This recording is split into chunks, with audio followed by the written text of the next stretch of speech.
Welcome back to the ploughing here at Rataneska in the Agriland tent. We're in stand 289 on row 15 if you're around, or if you plan to come over the next few days, do pop into us. I'm joined now on our panel by David Cullen, the CEO of Opinions Research, and by Eamon Carroll, the Vice President of ICMSA. So over the past week, Agriland and ICMSA commissioned an independent research agency to carry out a survey, I suppose, of farmer sentiment on the future of farming and indeed on politics. Yeah, exactly. Now, some of the findings show that a massive 88% of farmers are actual decision makers on the farm, that is, are concerned about the future viability of their farms. So 6 in every 10 respondents to the survey claim that their farm income has decreased in the past 5 years, with beef cattle rearing, such as sucklers, and tillage farmers recording the highest level of income decline in the past 5 years. Now, the survey also showed strong support for Fine Gael if there were to be a general election called tomorrow morning, with the majority stating that they would give their first preference vote to the Taoiseach's party. This was followed by support for independent candidates and then Independent Ireland, with Fianna Fáil and the Farmers' Alliance below that, and Sinn Féin and Aontú among the lower end of the support scale, according to that survey. So firstly, let me go to David Cullen, CEO of Opinions. With this survey, David, first of all, can you explain to us about who was surveyed? Yeah. As in, I suppose, who was represented? Sometimes people can think of surveys as very vague concepts, but ours was quite specific. Yeah. Sure, thank you, Stella. I think this survey is particularly important and a very robust representation of where farmers are at the moment. We interviewed a total of 1,500 farmers, which makes it a very significant scale, robustness and so on. And from a margin of error point of view that's often quoted, you know, we're below 3% margin of error. So very statistically robust survey across all of the various farm enterprise types. We spoke to, I think, 168 in tillage, which is sometimes difficult to get, 68 that are involved in pig farming in some way, 127 in poultry, etc., etc. Lots in beef, lots in dairy, various enterprises within beef, whether it's suckler, whether it's finishing and so on. So we have a very, very good representative set of data that we can isolate different enterprise types and look at the various challenges that confront them. And I think it's interesting, Stella, you mentioned, and you know, in your introduction, 88% of farmers concerned about their future welfare. And absolutely too, you quoted that 7% of farms particularly in beef and tillage, have had a difficult 5 years. Mm-hmm. But if you look at the more recent period, we see that it was dairy in the last 12 months that are reporting the biggest challenge to their income. And taking that further and looking ahead a little bit, we can look ahead 12 months, and a full half of farmers, 47%, say that they expect their future incomes in the next 12 months to deteriorate further. So they're a very significant challenge. Be that through the costs of materials, but also the cost of compliance and keeping up to date with regulation and so on. And farmers are very much left adrift when it comes to regulation, because, you know, virtually all, 96% of them, feel that they're inadequately consulted when it comes to matters that affect their livelihoods. And imagine working in another industry where there is such an imposition of regulation that affects your livelihood that you feel that you've got very little say in it. And that makes people feel disenfranchised, and consequently some of the government parties you see getting a difficult time in the polling that you referenced as well, Stella. So, absolutely. Yep. And Eamon Carroll, would you feel that this latest survey is reflective of the general tone in farming at the moment? Yeah, thanks, Stella. Just to follow on, I suppose, from what David said, absolutely. It is a snapshot in time, you know, of where we are at the present moment in time. So, but it is fairly accurate, as accurate as can be, because we're hearing this every day, you know, at farm level as well.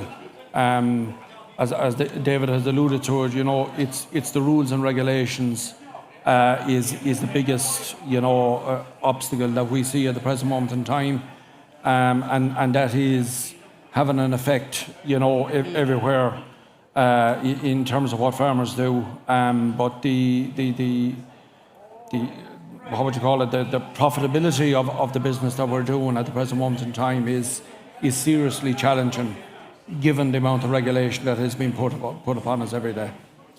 And do you think the government politicians are aware of this, Eamon? Or does it take the likes of something like this in black and white, a survey of actual farm decision makers, to show that this is a serious problem? No, the survey itself will say that they seem to be out of touch with reality of what's going on at the moment in time, and we're seeing that ourselves. That is the case. The politicians are saying that they're acutely aware of what's going on, yet they don't seem to be doing a whole lot about it. We were meeting the politicians regularly, and we hear what you say, but yet when it comes to putting policies in place, they choose the easy option in most cases. Yeah. I might come back to you, David, then, talking about politicians. I suppose there was a general feeling there that the government is out of touch with the farming community and the challenges facing it at the moment. And it showed some interesting statistics in relation to support for politicians or political parties. Fine Gael coming out on top there with 27%, if you are to look at the findings without including, I suppose, the people who don't know or may not vote on the day. If you take those out, their I suppose, first preference support goes up to 33% for Fine Gael. Then coming individual independent candidates, and then the next on the ranking was for Independent Ireland. Yep. Are we surprised by that? Well, I'm not, on the basis of a number of other findings within the study. So we've seen 90% of people feel Irish government are not in touch with the day-to-day issues confronting agriculture. So that puts them automatically on the back foot as a body, I suppose, as a popular government, if you like. So that's certainly the case, and we also see about 52% of people saying that there needs to be a stronger representation for farmers in rural Ireland, like they have in the Netherlands, taking that as a template. So for sure there is disaffection when it comes to politics in general. What appears to have happened with the farming public, as distinct from the rural population, right? So to draw an important distinction there, there's 127,000 farms in Ireland supporting, let's say, 150, 160,000 farmers, let's say rough numbers. There's about 1.8 million living in rural Ireland. That's a very different constituency. We're looking at a microcosm of rural Ireland, which are farming families. Yeah. And if we look at that, what has happened is that the political structures have shifted with those who are continuing to support the government parties are favouring Fine Gael quite clearly, and consequently, a third of the electorate, the farming electorate, are continuing to support Fine Gael. Is that a traditional thing? Because people would have thought Fianna Fáil would be a strong farmer party. Yeah. So what we're seeing, and we've seen this in previous studies as well, for older farmers, Fine Gael is a traditional option.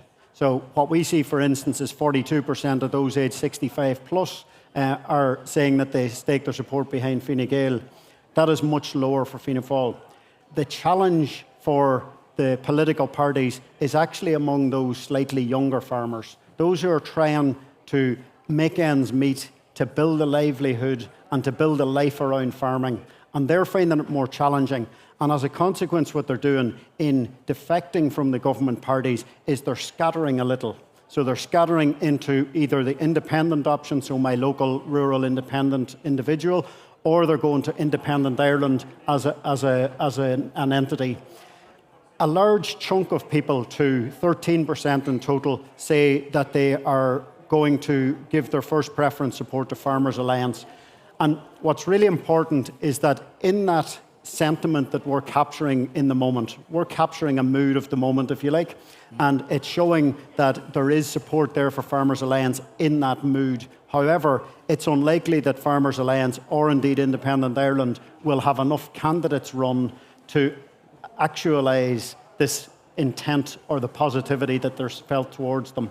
It's protest for sure, but they're candidate structure across the country is patchy. So even if I said on our survey, I'm going to support Farmers Alliance or Independent Ireland, there's a very real possibility that in my constituency I won't have that option. What happens then is probably people default to the known, tried and tested, and consequently the reality, if there was a poll tomorrow, an election tomorrow, Fianna Fáil probably wouldn't fare as bad as the 13% support that we see actually would suggest. Yeah.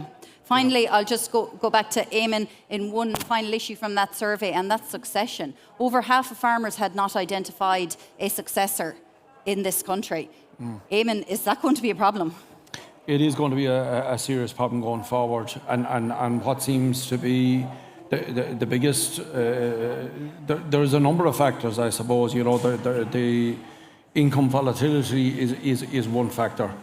You know, you can't run a business on income volatility in the way that is. But the second thing is got to be the rules and the regulations. You know, the next generation, you know, they're eager, you know, to farm. They like agriculture. They were brought up in that way. But when it comes to all the paperwork that's involved, it's a case of, you know, somebody else does that, like, you know. But we're absolutely overburdened with rules and regulations, and that's what's driving them away at the present moment in time. Unfortunately, that's all we have time for on this afternoon's panel there on the opinions research on the future of farming and politics in this country. But we just touched there on succession and young people taking over the family farm. Certainly today at Rathneska in Laois, if it's any indication of the sheer numbers of young people who have come along to see everything related to agriculture, it does look positive for the future, and one hopes that there is a viable future for them to take over in agriculture. So we're going to leave it there. I'm going to thank David Cullen from Opinions Research and also Eamon Carroll from the ICMSA for joining me. And now we're going back to the Agriland team out and about at the playing site here in Rathneska. Thanks, Stella.